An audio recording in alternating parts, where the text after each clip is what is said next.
লাল ঝান্ডা বলেছে বাংলা বাঁচাও যাত্রা। 19 দিন রাস্তায় থাকবো, যত দিন প্রাণ থাকবে লাল ঝান্ডা নিয়ে লড়াই চলবে। যাদের যাদের চুলকানি হচ্ছে তাদের অ্যান্টি অ্যালার্জির ওষুধ দিতে কর্মীরা রেডি রয়েছে। কোচবিহারের তুফানগঞ্জে বাংলা বাঁচাও যাত্রা নিয়ে প্রকাশ্য সমাবেশে এই মন্তব্যই করেছেন মীনাক্ষী মুখার্জি। তার অভিযোগ, দিল্লিতে কেন্দ্রীয় সরকারের সঙ্গে রাজ্য সরকারের সেটিং চলছে, না হলে এত দুর্নীতির পরেও রাজ্যের অভিযুক্ত নেতা মন্ত্রীরা জেলের বাইরে থাকেন কি করে। তার প্রশ্ন, কি এমন বাধ্যবাধকতা ছিল যে আরজি করের ঘটনায় জানে শেষ হওয়া অভয়ার বাবা মা নরেন্দ্র মোদী এবং অমিত শাহর সঙ্গে দেখাই করতে পারলেন না।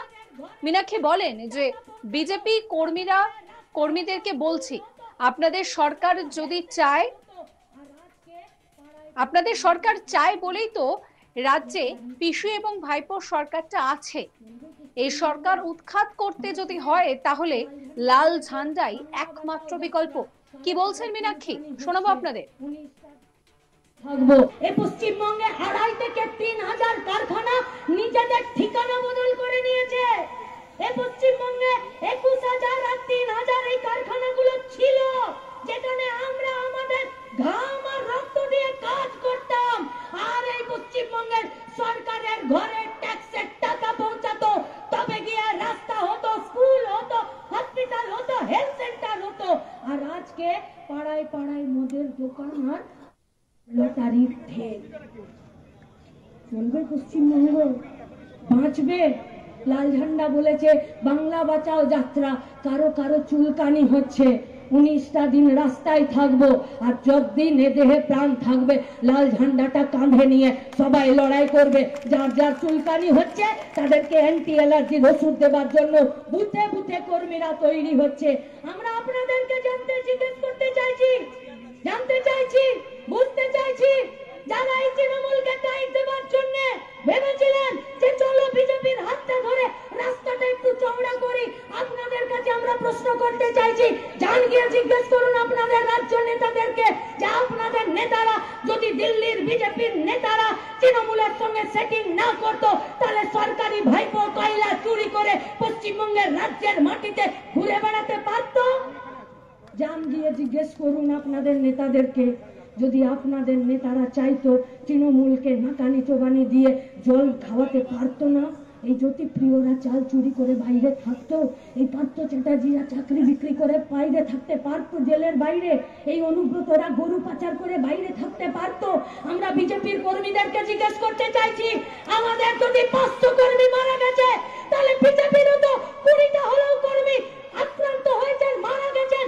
জান জিজ্ঞেস করুন নেতাদেরকে, কি এমন বাধ্যবাধকতা ছিল যে এখানে এসে নাট্টা মার খেলো, আর কোন বাধ্যবাধকতায় চুপ থাকলেন? জান গিয়ে জিজ্ঞেস করুন আপনার রাজ্য নেতাদেরকে যে কি এমন বাধ্যবাধকতা ছিল বিজেপির সঙ্গে তৃণমূলের, যে আরজি করের ওই মা বাবাটা একটা বার অমিত শাহ মোদির সঙ্গে দেখা করতে চাইলো, দেখা করতে দিল না?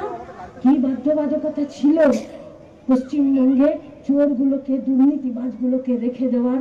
শুনে রাখুন, বিজেপির কর্মীদেরকে বলছি, আপনাদের নেতারা চাই বলে পিসি ভাইপো সরকারটা আছে, নইলে দিল্লিতে আছে, সিবিআই আছে, চাকরি বিক্রি হয়ে গেল, গোটা পশ্চিমবঙ্গে দুর্নীতি স্বর্গরাজ্য হয়ে গেল। কিন্তু এই পশ্চিমবঙ্গে এই সরকারটার উৎখাত হলো না। উৎখাত যদি চাই, লাল ঝান্ডা একমাত্র বিকল্প। তাই বাংলা বাঁচাওয়ের রাস্তাতে পশ্চিমবঙ্গের মানুষ হাঁটছে, আপনিও সৈনিক হবেন।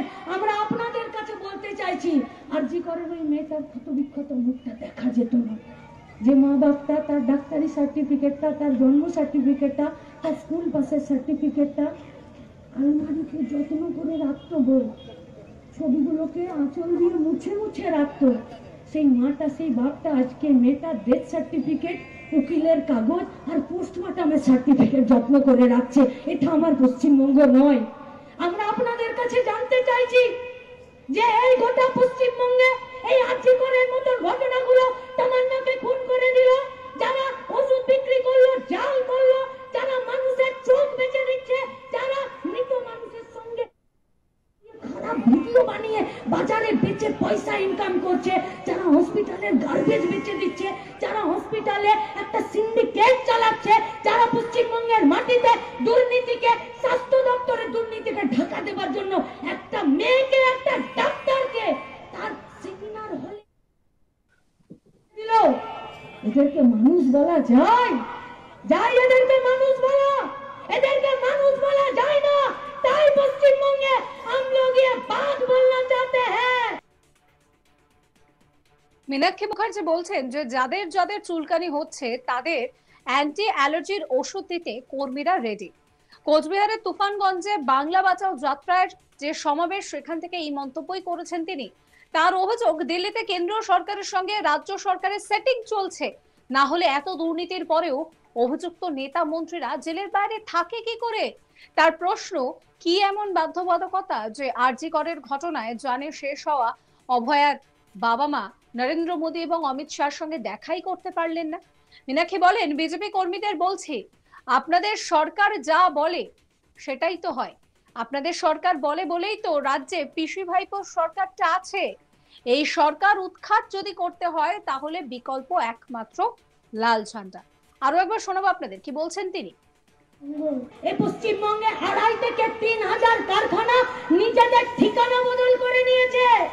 এই পশ্চিমবঙ্গে 21,000 আর 3,000 এই কারখানাগুলো ছিল, যেখানে আমরা আমাদের ঘাম আর রক্ত দিয়ে কাজ করতাম। আর এই পশ্চিমবঙ্গের সরকারের ঘরে ট্যাক্সের টাকা পৌঁছাতো, তবে গিয়ে রাস্তা হতো, স্কুল হতো, হসপিটাল হতো, হেলথ সেন্টার হতো। আর আজকে পাড়ায় পাড়ায় মদের দোকান আর লটারির ঠেক। চলবে পশ্চিমবঙ্গ? বাঁচবে? লাল ঝান্ডা বলেছে বাংলা বাঁচাও যাত্রা, কারো কারো চুলকানি হচ্ছে, 19টা দিন রাস্তায় থাকবো, আর যতদিন এদেহে প্রাণ থাকবে লাল ঝান্ডাটা কাঁধে নিয়ে সবাই লড়াই করবে। যার যার চুলকানি হচ্ছে তাদেরকে অ্যান্টি অ্যালার্জির ওষুধ দেওয়ার জন্য বুথে বুথে কর্মীরা তৈরি হচ্ছে। আমরা আপনাদেরকে জিজ্ঞেস করতে চাইছি, জানতে চাইছি, বুঝতে চাইছি, যারা এই তৃণমূলকে টাইট দেওয়ার জন্য ভেবেছিলেন যে চলো বিজেপির হাতটা ধরে রাস্তাটা একটু চওড়া করি, আপনাদের কাছে আমরা প্রশ্ন করতে চাইছি, জান গিয়ে জিজ্ঞেস করুন আপনাদের রাজ্য নেতাদেরকে যে আপনাদের নেতারা যদি দিল্লির বিজেপির নেতারা তৃণমূলের সঙ্গে সেটিং না করতো, তাহলে সরকারি ভাইপো কয়লা চুরি করে পশ্চিমবঙ্গের রাজ্যের মাটিতে ঘুরে বেড়াতে পারতো? জান গিয়ে জিজ্ঞেস করুন আপনাদের নেতাদেরকে। যদি আপনাদের নেতারা চাইতো তৃণমূলকে নাকানি চোবানি দিয়ে জল খাওয়াতে পারতো না, এই জ্যোতিপ্রিয়রা চাল চুরি করে বাইরে থাকতো, এই পার্থ চ্যাটার্জিরা চাকরি বিক্রি করে বাইরে থাকতে পারতো, জেলের বাইরে এই অনুব্রতরা গরু পাচার করে বাইরে থাকতে পারতো। আমরা বিজেপি এই ভিডিও সম্পর্কে আপনাদের মতামত জানাবেন। সমস্ত খবরের আপডেটের জন্য চ্যানেলটিকে সাবস্ক্রাইব করতে ভুলবেন না।